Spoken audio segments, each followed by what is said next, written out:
Here I'm reading a couple of paragraphs from this book, The Jewish World of Alexander Hamilton. And I found this extremely interesting.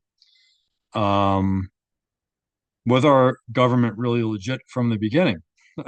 Who really controlled our founding fathers and whatnot? Now, I'm going to try to do a longer video with more from this book, and you have to look at the author and then decide whether or not you think what he's presenting is true or not. I think he provides some good facts, but I don't know if his interpretation of everything is legit. But anyway, regarding this is pretty interesting. He wrote, amid all their ritual and secrecy, Masonic lodges were foremost social gatherings where men found respite from their professional and familial obligations. Now, mind note, we know that's not true because I mean, that's actually probably what the average member thought. So, yes, but we know that's not what the Masonic lodges actually were. Anybody who's looked into them, and I did other videos on what the Germans found when they closed down the lodges and confiscated tens of thousands of documents and books. So um, that Sextus was Jewish, and an officer at a lodge named after a legendary Israelite king was not coincidental. Jewish colonists had established King David's Lodge some 20 years earlier. There were Jewish Masons on both sides of the Atlantic.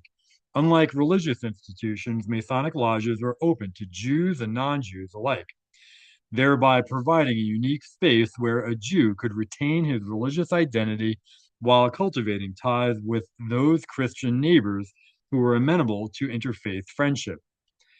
Sykes's address from King David's Lodge to Washington comprised a short series of pleasant platitudes praising the president's exemplary virtues and emanations of goodness. Washington mixed his own wording with language borrowed from Sykes's oration, affirming, quote, all possess alike liberty of conscience and immunities of citizenship, unquote, right? So Washington there is saying that everybody is a citizen, including Jews. This marked the first time in world history, or I guess I would say modern world history, that the head of a modern state recognized Jews as citizens. So that's important right there. A lot of people, which I always believed, claim that, well, only, white Christian males or, white Christians, men and women, were citizens of the United States. But remember, I did another video from a while back that I quoted from Thomas Jefferson, who basically also reiterated here what Washington is saying. So, I mean, that's pretty crazy that Washington recognized Jews as citizens. Washington continued in the letter's most famous passage. Quote, it is now no more that toleration is spoken of, as if it was by the indulgence of one class of people that another enjoyed the exercise of their inherent natural rights. For happily, the government of the United States, which gives to bigotry no sanction, to persecution no assistance, requires only that they who live under its protection should demean themselves as good citizens. Unquote.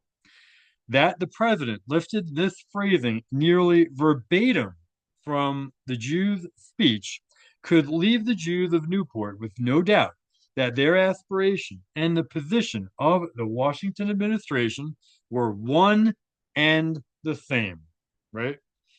So Washington copied the speech by the Jew and incorporated it into his speech.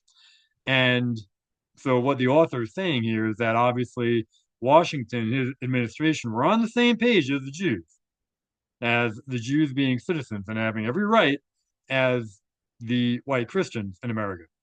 And that's not the way it was in Europe, at least up until the French Revolution, which was the whole point of the French Revolution, and in my opinion, the whole point of the American Revolution as well. Or, well, I don't know, I should clarify that. I think that the original people involved in America in the revolution, I think, were legit and they had legitimate gripes. And I think, yeah, I think it was legitimate and authentic. But shortly thereafter, the quote unquote founding fathers got involved, who I do not believe most of them were legit.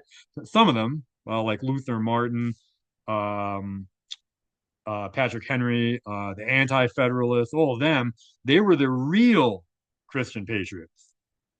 But the ones that we're taught about, I'm not so sure they were legit. And to me, this showed that they were not legit. Was Washington beholden to the Jew conspiracy? I mean, did he literally not know anything about history? Um, so, I mean, did he not understand why Europe, all European nations did not allow Jews to be citizens? I mean, these people were supposed to be smart and well read. And if they were, then they would understand why the European nations did what they did. So either they were not well read, or they were, and it didn't matter to them, and they were part of the conspiracy. So I don't know. But anyway, I'm gonna talk about this and other stuff in my longer video on this book. So.